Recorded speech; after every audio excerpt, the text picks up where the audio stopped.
filha, meus irmãos, a paz do Senhor. Paz do Senhor, irmãos. Os que podem, abra sua Bíblia. Ezequiel, capítulo de número 37, livro do profeta Ezequiel, capítulo de número 37. Enquanto você procura o texto, deixa eu agradecer a Deus pela oportunidade de poder desfrutar desse momento tão ímpar, né? Obrigado, pastor Carlos, pela oportunidade, aos obreiros que estão à nossa retaguarda, a igreja presente e a multidão que estão nos assistindo e nos ouvindo por intermédio da rádio, dos veículos que são hoje tão usados, né? Facebook e YouTube. Que Deus venha abençoar os nossos irmãos que de perto ou de longe estão desfrutando desse momento com todos nós. O capítulo de número 37, o versículo de número 4 diz assim, a parte A: então me disse, profetiza. Verso 7, e profetizei. E você sente-se adorando ao nome do Senhor. Irmãos, eu orava a Deus, argumentava-me com o Senhor, pedia aos céus que me desse entendimento para essa noite. Verdade é que quando eu abro a minha Bíblia no livro do profeta Ezequiel, e o livro do profeta Ezequiel é um livro que me chama muita atenção. Ezequiel, ele está dentro desse contexto inserido, e eu paro aqui para tentar entender algumas coisas nessa noite. A primeira coisa que eu começo a entender é que Ezequiel é um dos cativos, pastor Sérgio Travasso. E quando você começa a dar início a esse livro, você percebe que no 30º ano, isso facultamos como a idade de Ezequiel. Pastor Marcelo, por que a idade de Ezequiel? É a maturidade de um judeu. Certamente, quando Ezequiel completasse os seus 30 anos, ele ia tomar início e exercer o ministério conhecido como ministério sacerdotal. Só que interessante é que Ezequiel está vivendo em uma região à beira do rio Quebar, em uma região conhecida como Nippur, e o próprio Deus vai vocacionar Ezequiel para uma chamada profética. Você vê a expressão de Deus para Ezequiel no capítulo 2, e a expressão de Ezequiel no capítulo 2 é filho do homem. Lendo durante essa tarde, eu fiquei trancado no meu quarto, olhando e observando. Pelo menos 100 vezes Deus chama Ezequiel de filho do homem. Só que eu não perdi aquilo que eu vi durante a terça-feira nesse culto de ensino. Eu estava aqui ouvindo o mestre Eliel Uller. O Eliel Uller trouxe algumas coisas que me chamaram muita atenção, concernente a alguns vales. Enquanto ele ministrava essa palavra, o Senhor me fez parar e entender uma coisa: dar continuidade naquilo que ele falou. Eu falei, Senhor, como que eu vou continuar uma situação, sendo que o culto de ensinamento dá término, nós vamos embora, e a oportunidade de quinta-feira, certamente ela já está programada. Só que o pastor Carlos veio até mim e falou assim, Marcelo, prega na quinta-feira. Só que o pastor Carlos me disse, prega na quinta-feira, só que ele não perguntou, você tem compromisso quinta-feira? Normalmente eu tenho, eu viajo bastante pela bondade de Deus. Só que quando ele falou isso, parece que a direção era bem clara, com tudo aquilo que Deus me comunicou ali. Eu disse, Deus, então é o Senhor falando. E o Senhor me disse uma coisa bem clara: Marcelo, fala sobre um vale que o pastor Eliel não falou. Eu disse: qual vale, Senhor? O Senhor disse: o vale pessoal.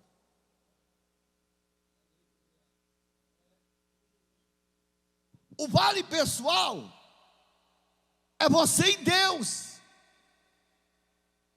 Não é existente outra situação. Você tem que perceber que Ezequiel está diante do Quebar, e a beleza do Quebar chamava a atenção, a ótica de Ezequiel. Só que é perceptível você ler o capítulo 37 e entender que ele não vai com recursos próprios. Quem conduz ele, pastor Levi, é Deus, é o Espírito do Senhor que conduz Ezequiel até esse vale. É demonstrativo isso, que Deus fez ele andar no meio do vale, e numerosos são os ossos que estão espalhados nesse vale. Parece-me que Deus estava dizendo assim: olha o reflexo da imagem que eu quero te mostrar. Isso é pessoal. Quando você começa a ler o capítulo 37, normal é você observar que até um silêncio predominava no vale. Havia um silêncio, o caos estava estabelecido no vale. Só que interessante, Deus coloca ele no meio do vale, tira das belezas paradisíacas de Nippur, e disse: Ezequiel, ande em redor do vale, observe tudo que eu quero te mostrar. Aí vem uma pergunta, e eu aprendi uma coisa com Deus, pastor Sérgio: toda pergunta ela vem carregada de uma resposta. É Deus perguntando ao profeta, e o profeta vai ter que responder: ô Ezequiel, tem como? Existe uma situação que eu estou te mostrando, Ezequiel. Ezequiel, tem como ter vida aí? Ezequiel não é bobo. Ezequiel, olha, Senhor, com todas as faculdades que eu aprendi. Por quê? Por que eu falei sobre o ministério que Ezequiel ia exercer como sacerdote? Como sacerdote, eles aprendem 5 livros da Bíblia que são conhecidos como Pentateuco. O Pentateuco é o demonstrativo da lei. Então tudo que é baseado na lei, aquele que vai exercer o ministério sacerdotal tem na ponta da língua. O profeta não. O profeta é chamado por Deus. Deus chama Ezequiel, mas ele já tem domínio, ele tem conhecimento. Como que eu vou contrariar isso? Dá nó. Eu estava olhando hoje e apreciando um livro que eu tenho paralelo a isso. Eu observei uma coisa, pastor Carlos: nem a anatomia, a ciência que estuda os seres viventes dá autorização a alguém a dar vida a ossos. Só que Deus diz assim: Ezequiel, tem como? Ezequiel diz assim: Senhor, tu sabes, tu tens esse entendimento. E olha o que Deus vai dizer para ele: Ezequiel, profetiza. Peraí, quero entender uma coisa aqui. Profetizar, quando a geladeira está cheia, é fácil demais. Agora eu quero ver você abrir a geladeira e observar que a sua geladeira está igual um loteamento novo, só compõe água e luz. É difícil. Profetizar quando as coisas estão lhe favorecendo é fácil. Eu quero ver você profetizar quando você pega o seu exame, e eu tive essa experiência, né? Eu faço normalmente um exame de rotina, e o médico chegou para mim: olha, seu Marcelo, o senhor já passou dos 40, não parece, mas já passei dos 40, né? Um vô bonito de 49 anos. Eu peguei os exames, fui levar até ele uma bateria de exames. Quando ele olha para o meu exame, ele abre e observa: olha, o teu triglicérides está alterado. E isso eu já sabia, a gente come muita massa e outras coisinhas a mais. Ele disse: mas tem um probleminha aqui, o teu PCA está alteradíssimo. Eu não quero te assustar, mas já te assustando. O quê? Você está com câncer de próstata.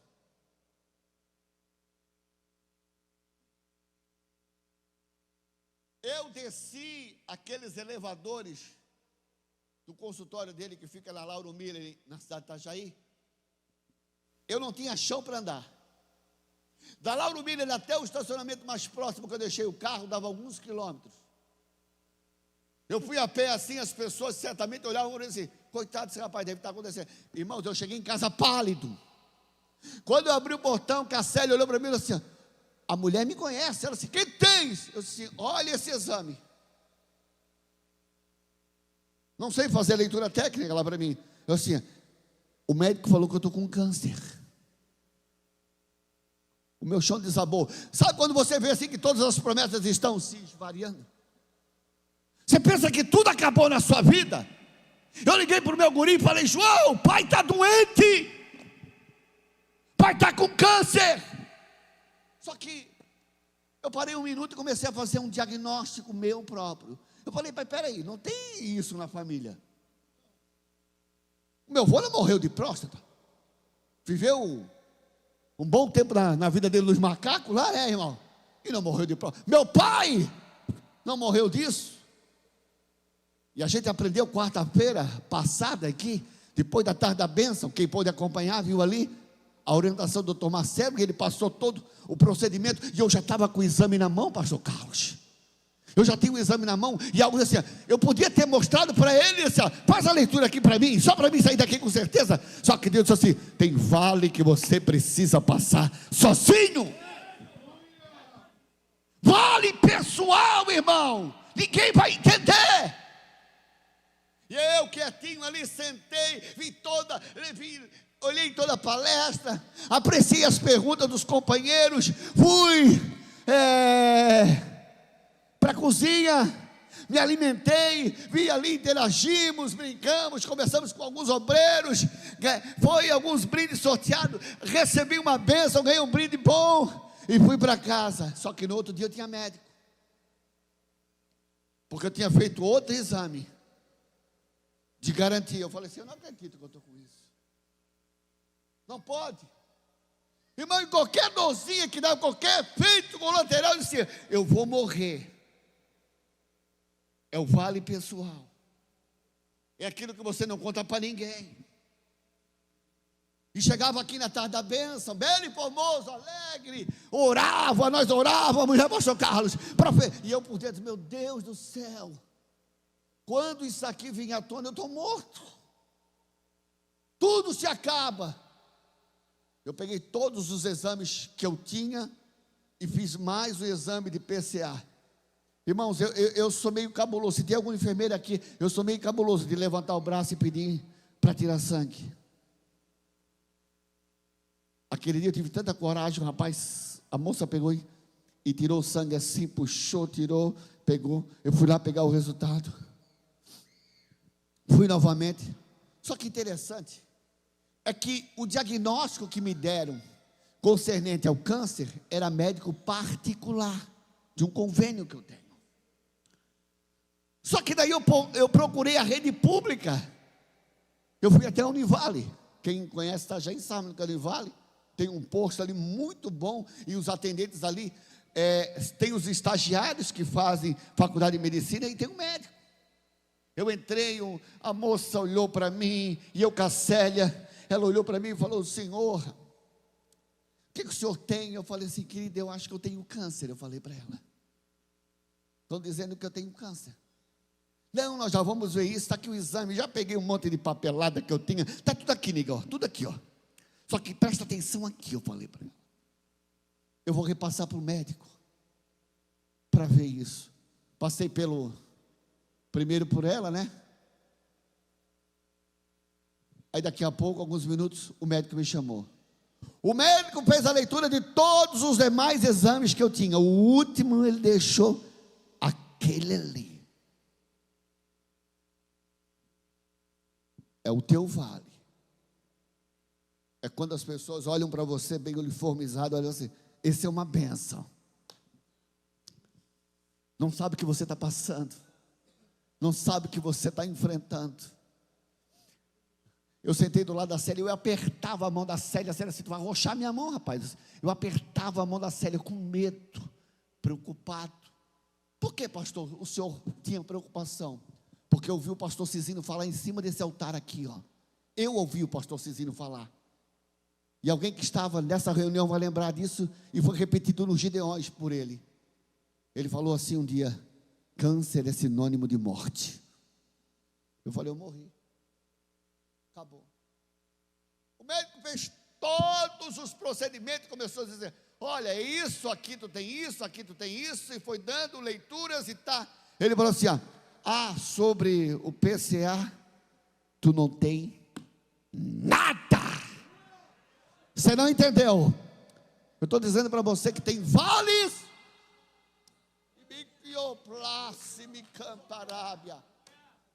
que você tem que passar para entender o propósito de Deus.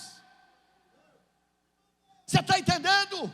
Chega nessa época, pastor Carlos, novembro, nós homens nos tornamos tão fortes, entre aspas, mas quando o médico dá uma facada dessa em você desabou tudo, e a gente fica naquele receio. No Outubro Rosa, nós mandamos uma mulherada fazer exame de mama, não é verdade? Empurramos: vai, Célia, vai lá, já marquei para ti, vai lá. Mas quando chega novembro, nós ficamos intimidados, preconceituosos nós somos. Só que eu fui lá e eu tive um resultado, porque o nosso Deus, no meio do vale, Ele sabe. Pega na mão desse crente que está torcendo no teu vale, Deus vai operar coisas que ninguém entende. É nesse silêncio de Deus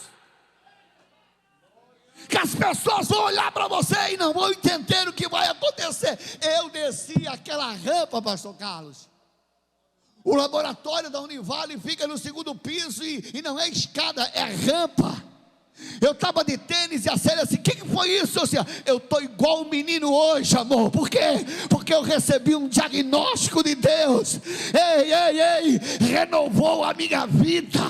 Eu vim quarta-feira ontem aqui, meu Deus, eu dirigi esse culto com tanto gosto, com tanto amor. Sabe por quê? Porque quando você tem os seus vales pessoais, parece que ninguém entende, parece que ninguém vê, mas os céus estão dizendo para alguém aqui nessa noite: profetiza.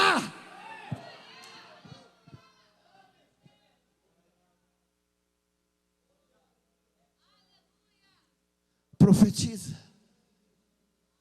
Por quê? Porque vai ter vida nesse vale. Profetiza.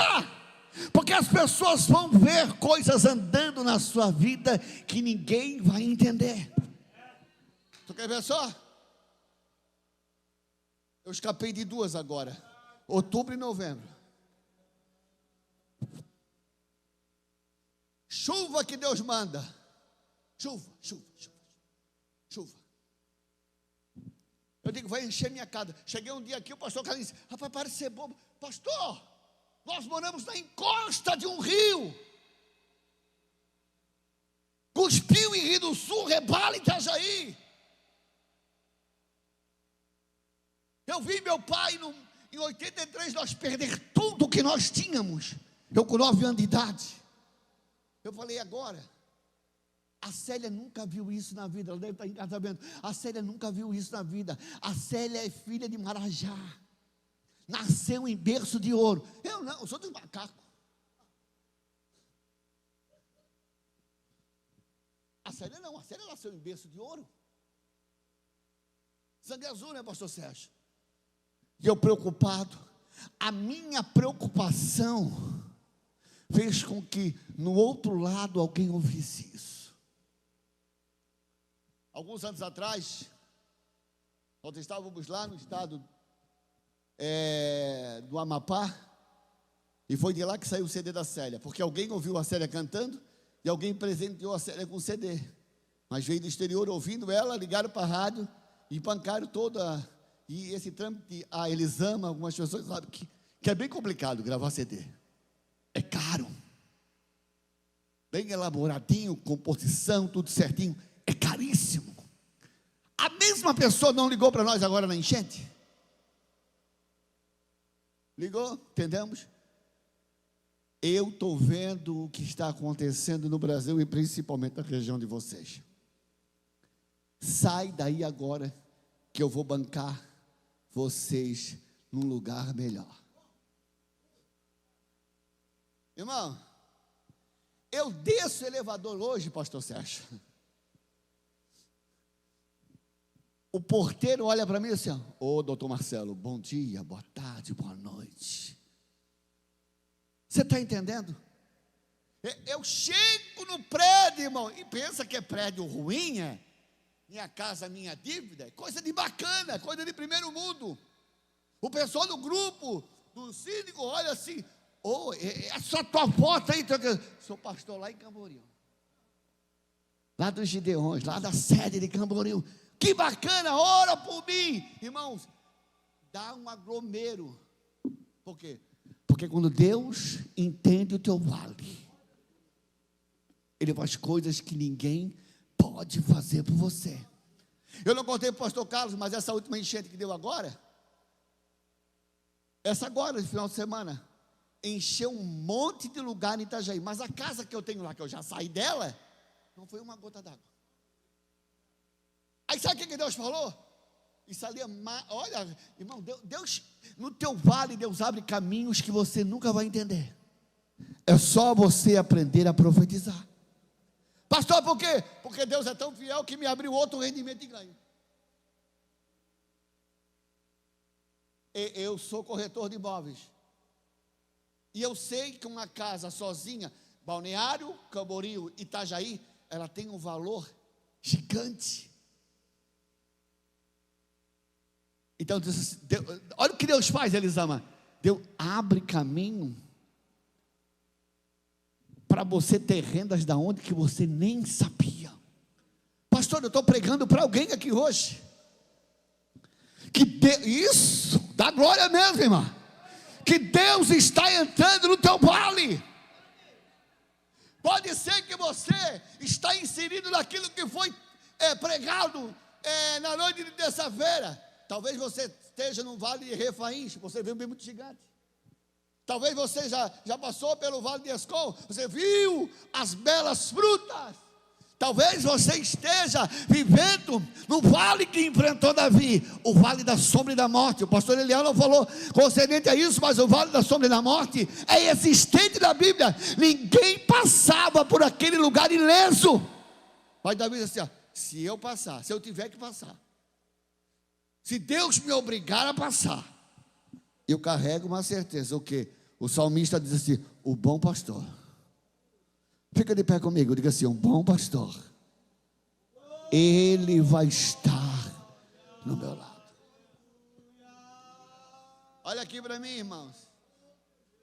O vale, ele só aparece na tua vida para aprimorar situações. Você está entendendo? Vale na vida do crente nada mais é do que um caminho para a sua vitória. Mas sabe o que me chama a atenção? É que normalmente no vale nós nos calamos. E o vale, ele transpira silêncio, sim ou não? Claro que transpira. O texto diz que havia silêncio. Só que o capítulo 37 vai nos informar que quando Ezequiel abre a boca, houve um ruído no vale. Houve o que, igreja? Ruído é sinal de movimentação. Ruído é sinal de barulho. Deus estava dizendo assim: olha só o que Deus estava dizendo para Ezequiel: Ezequiel, eu vou quebrar o silêncio nesse vale por tua causa. Eu vou mudar a situação desse vale por tua causa. Vou repetir para alguém entender comigo: eu vou mudar a situação desse vale por causa da tua existência. Então não reclame do vale. Se Deus te encaminhou, se Deus te direcionou, porque Ezequiel não foi por conta própria, não foi de Uber 99, não, nenhuma condução dessa levou Ezequiel lá. O texto diz assim: e o Espírito de Deus me encaminhou no vale. Foi quem que levou ele? Foi Deus. E Deus colocou ele no meio, centralizou ele no meio do vale. E no meio do vale foi verbalizado para Ezequiel: Ezequiel, profetiza. Abra a boca. Verbalize algo no meio desse vale. Pastor, e se ele não profetizasse? Nada mudaria. Lembra daquela mulher que chegou diante de Geazi e ela poderia ter reclamado para Geazi: olha, quem levou aquele profeta lá em casa foi você. Eu não queria saber nada de ministério, não tinha vínculo com nada, estava muito bem eu, meu esposo, eu já, né? Ela poderia ter dito assim: eu era uma mulher rica e abençoada, mas tu foi levar aquele homem lá em casa. Só que ela não reclamou para Geazi. E Geazi foi muito enfático: como é que tu vai? Vai bem contigo? Vai bem com teu marido? Tocou na ferida, e o teu filho? Ela assim: vai tudo bem. No vale você tem que dizer igual ela, igual a mulher sunamita: vai tudo bem. Eu quero orar por você que chegou aqui. Pastor, eu estou num vale. O vale tem predominado a minha história. Se você entender que é Deus usando a minha boca para a tua vida hoje, tenha certeza que até esse diagnóstico médico, Deus vai mudar para te abençoar. Saia do teu lugar agora, o tempo é meu ainda. Saia do teu lugar agora, isso. O Ramamba Rabassura Mandarábia.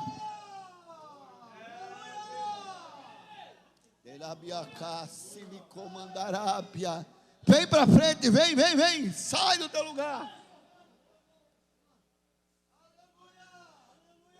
Deixa eu perguntar aqui, irmã, deixa eu perguntar para mim, sair que a minha consciência limpa aqui. Quais são os diagnósticos que te disseram?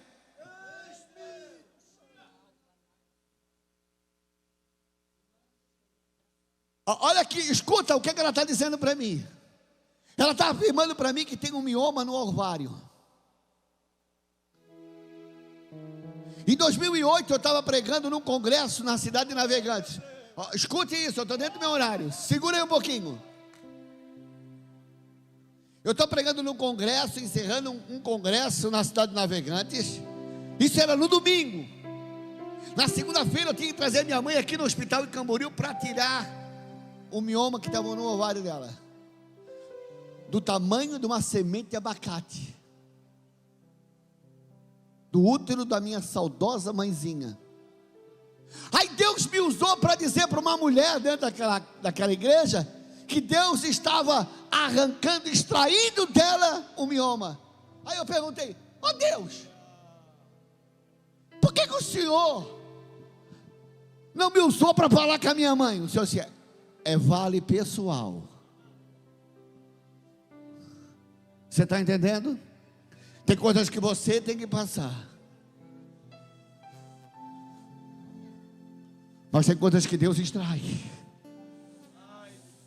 Coloca a mão sobre o útero dela, Elisama. Tem coisas que Deus extrai, Deus arranca. Você está entendendo? Tem coisas que Deus tira.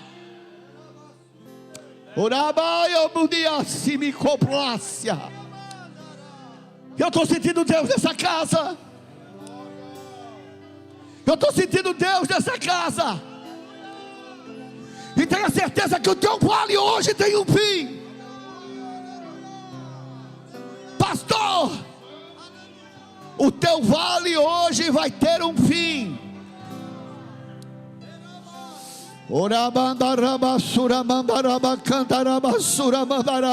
estou sentindo Deus aqui. Eu estou sentindo Deus aqui. Na medida que eu estou ministrando, pastor Sérgio, Deus está me dizendo: tem muita gente que eu vou extrair do vale. Olha o que diz o verso 7: eu profetizei como ele me deu ordem. A ordem não vem do ministério, não vem da convenção, a ordem vem do céu. Diz: profetiza.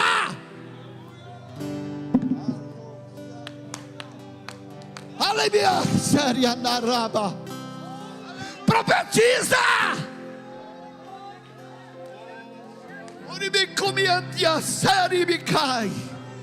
Profetiza. Olha para essa situação e diz assim: ei, situação, ei, ossos secos, Oh, Rabia Soura Mamba Raba Camparaba Sura Mandarábia. Profetiza, profetiza, profetiza sobre esse vale, profetiza sobre esses ossos, profetiza isso. O teu vale pessoal é você e Deus, não dá bola para ninguém. Se alguém do teu lado não gostar, assim, é meu, eu vou sair dele. Deus vai mostrar que é Deus sobre a tua vida. Senhor, nós queremos te exaltar, te exaltar porque o Senhor é entendedor dos nossos vales. Pai, em nome de Jesus agora, Senhor, distrai essas enfermidades, ó Deus. Muda, Senhor amado, a sentença, Senhor. Deus, transforma, meu Pai querido, esse diagnóstico, Senhor, em um diagnóstico de vitória. Quebra, Deus, todas as correntes agora. Muda a situação dessa família, desse casal, meu Pai. Arranca ele, Senhor, desse vale. Ei, Senhor, esse vale pessoal, nós temos, nos acanhamos em falar, Senhor, mas para Ti, Senhor, nós falamos, Senhor, e queremos ordem para profetizar. Profetize sobre sua casa, sua família. Profetize sobre as suas finanças nesse ano. Profetiza. Você não saiu de Nipur para no meio do vale para nada, não. Você entrou nesse vale para profetizar. Em nome de Jesus. Canta conjunto, em nome de Jesus. O Rabam Barabas.